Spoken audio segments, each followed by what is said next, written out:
那回归到台湾，在台湾的一个21世纪议程里面呢，也有提到永续海岛台湾，也谈到了永续经济、永续社会跟永续环境。那这是一个台湾21世纪议程国家永续发展愿景跟策略纲领的一个架构图。好，那接下来我就一一跟大家做一点点介绍。第一个永续环境，它有谈到3个面向，第一个是自然保育，第2个公害防治，第3个环境规划。那在自然保育里面谈到了保护大气、保护水资源、保护生物多样性保护海洋跟海岸的湿地，保护土地资源跟防治自然灾害。那在公害防治里面呢，谈到的是防治大气的公害、防治水资源的公害、防治土壤的公害跟防治废弃物的公害。第3个环境规划里面呢，谈到的是合理的土地使用呢，适当的利用农村生产区，建立生态城乡跟推动生态工业区。那第2个永续经济，它有分成3个不同的概念，第1个绿色产业，第2个清洁生产，第3个绿色消费。那在绿色产业里面呢，去调整能源产业的结构，去发展农林渔牧休闲的产业，去推动正确的生态旅游服务业，发展非核的洁净能源的一个产业。那在清洁生产里面呢，去延长产品的责任制去强化废弃物的减量发展绿色的科技，节约资源的投入，培育高级的人力发展等等。那在绿色的消费里面呢，它其实有谈到推动绿色标章啦，鼓励绿色采购，推动绿色运输推动的绿色租税，推动绿建筑等3个。那第3个构面呢是永续社会，谈到4个层次，第1个公平正义，第2个民众参与，第3个社区发展，第4个人口健康。那在公平正义里面谈到的是保障环境人权，关注后代子孙的福祉，保护弱势的族群跟团体。民众参与的部分呢，谈到的是建立公民参与的一个机制，强化非政府组织的合作，完整收集并及时公开资讯。社区的发展呢，谈到的是建立生态社区，落实文化保存跟多样性的维护，建构社区的安全跟照护的体系。人口健康，它其实谈到了促进原住民族的健康跟人口延续，然后增进了弱势族群的健康，排除危害健康的环境风险，降低危害健康的个人风险。所以你可以看到的是整个永续发展谈到的永续的环境、永续经济跟永续社会，它的范畴其实是非常的广的。那在永续发展这个脉络里面呢，其实我们不得不最后要谈一谈这个主题，叫做环境典范的转移。永续发展它走到这个阶段，它好像变成了是一个大家要去思考的一条路的情况之下呢，某种程度它也是一种环境典范的一个转移。环境典范呢，其实我要稍微做一点点小小的一个介绍。环境典范是探讨人跟环境之间相互关系的时候呢，人类对于自然环境所具有的观点、态度与作为的模式，皆可称为环境典范。那环境典范呢，在整个环境保护跟永续发展的潮流里面扮演了非常重要的关键的角色。人跟自然的和谐相处，跟理解人是自然生态的组成的分子，才能够确立跟正确永续发展的模式。好，那环境典范呢，它其实包含了几个。第一个我们要谈的是主流社会典范。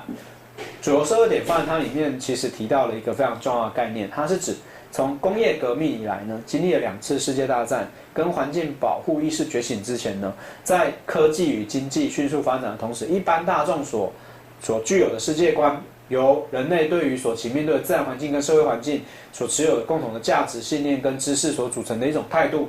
这种典范的基本信念具有某些鲜明的特色，比如说对于科学跟技术抱持着强烈的信心，追求丰盛的物质生活，怀着一种繁荣未来的一个愿景，支持经济建设的发展，坚持个人的权益，主张放松的政府管制，满足现状和维护私有的财产权。但是在这样子的主流社会典范里面呢，渐渐的有一种叫做新环境典范出现。基本上，相对于所谓的主流社会的典范呢，那由于自然环境渐渐的遭受到破坏，那各种环境污染的事件呢，跟人类的生命跟生活的品质呢，使得部分的人是开始重新去思考人跟自然的关系，重新去界定科技的价值跟经济发展对于人类的意义。所以基本上呢，新环境典范的信念呢，是能了解到人是整个自然生态系统的一部分，相信各种极限的一个存在，体认到地球的负荷能力不是无限的，整个生态系统的平衡是重要的。所以新环境典范背后呢，它其实有一个非常重要的一个概念，也就是所谓的永续发展这样子的一条脉络。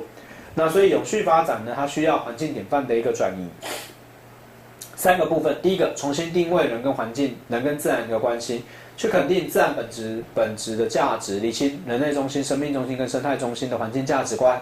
第二个，重新去认定环境正义的一个范畴，除了自然保育之外呢，更要去思考弱势族群与未来世代的一个关怀。第三个，重新去定义现代文明的一个内涵，去思考经济发展跟环境保护以及科技与人文本质相互依存的一个关系。好，所以呢，在整个永续发展这样子的一个脉络之下呢，我们刚刚一开始跟大家稍微提了一下永续发展它的2个重要的，一个是人口，一个是消费嘛，然后最后带入了永续发展不同的一个发展的脉络。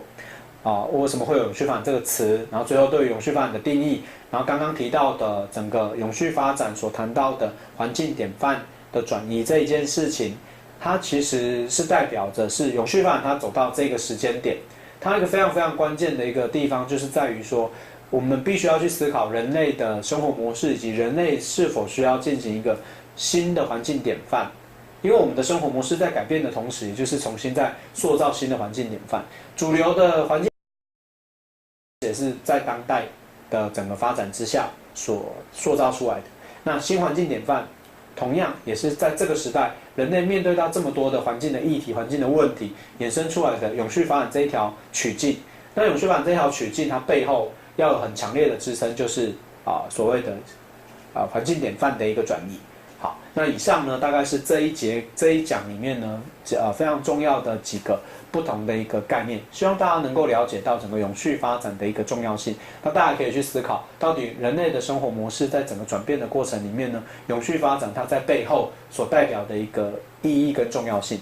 好，那我们这一讲呢就到此结束。以上，谢谢大家。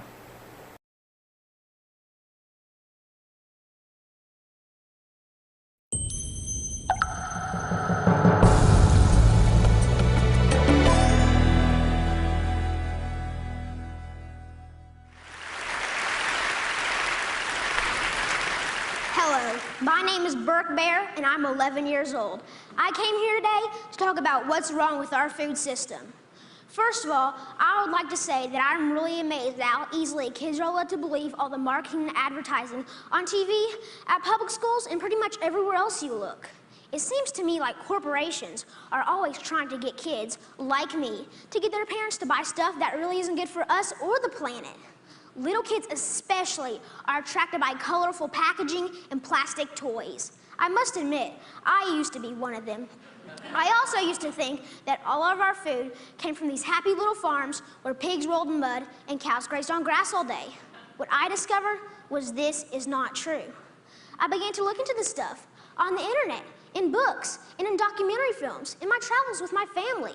I discovered the dark side of the industrialized food system. First, there's genetically engineered seeds and organisms.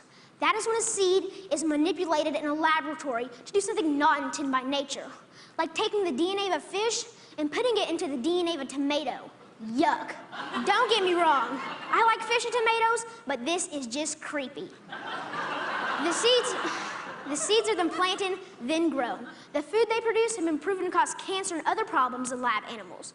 And people have been eating food produced this way since the 1990s, and most folks don't even know they exist.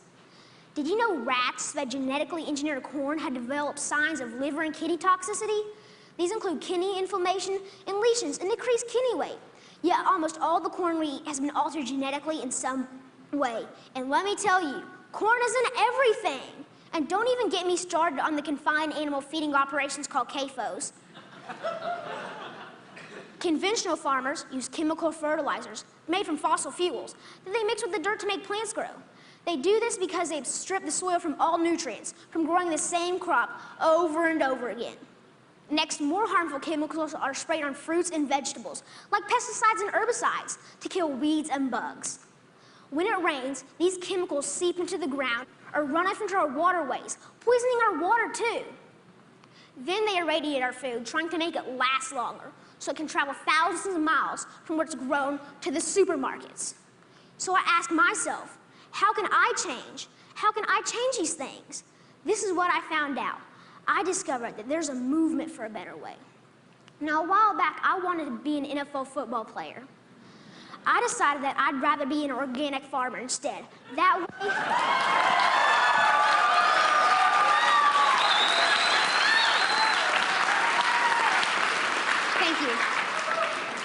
and that way I can have a greater impact on the world. This man, Joel Salatin, they call him a lunatic farmer because he grows against the system. Since I'm homeschooled, I went to go hear him speak one day. This man, this lunatic farmer, doesn't use any pesticides, herbicides, or genetically modified seeds. And so for that, he's called crazy by the system. I want you to know that we can all make a difference by making different choices, by buying our food directly from local farmers or neighbors who we know in real life. Some people say organic or local food is more expensive, but is it really? With all these things I've been learning about the food system, it seems to me that we can either pay the farmer or we can pay the hospital. I know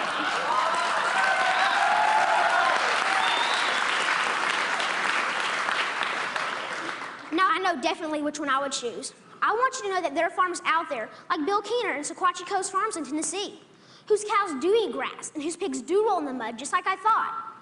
Sometimes I go to Bill's farm and volunteer so I can see up close and personal where the meat I eat comes from. I want you to know that I believe kids will eat fresh vegetables and good food if they know more about it and where it really comes from. I want you to know that there are farmers markets in every community popping up. I want you to know that me and my brother and sister actually like eating baked kale chips. I try to share this everywhere I go.